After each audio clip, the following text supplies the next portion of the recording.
It looks like a science fiction film, but this is a promotional video for something very real, the Martin jetpack. Able to reach heights of almost 250 metres and travel at over 70 kilometres per hour, this is a new age for the jetpack.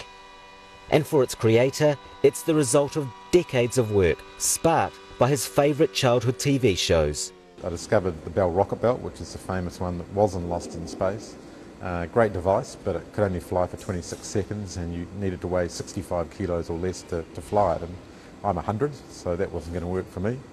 So began his hobby as a student, developing in a garage, years of mathematical calculations, prototypes and strategy. So I've done a lot of reading on inventors, where they'd been correct and where they'd been wrong, discovered most of them failed on the business side of things. So I got a job in the pharmaceutical industry and sales and marketing. By 1998, I had a prototype that was powerful enough to get a lightweight pilot off the ground. So my wife very generously volunteered to scrap into the jetpack 6 weeks after the birth of our second son. So that was very brave of her. And I had to run the engine quite highly stressed, and I'd calculated that we had about 4 minutes of engine run time before the engine would blow up, so I was more relieved than anything else. This video attracted investors, his hobby finally a job. By 2008, the jetpack was launched to the public at the Oshkosh Air Show in the US, and it was a hit.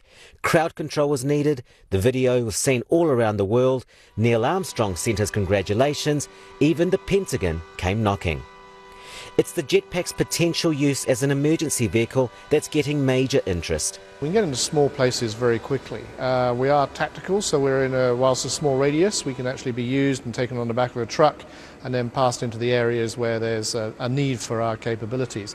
A microlight license is needed to fly the pack, which can be fueled to stay airborne for 30 minutes. It can also be flown remotely. In 5 to 10 years' time, we wouldn't be surprised if you see the jetpacks flying around on a daily basis.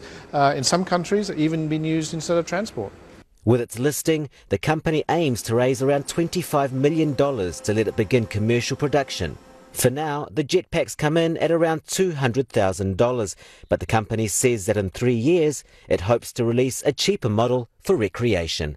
Mauricio Olmedo Perez, BBC News, Christchurch, New Zealand.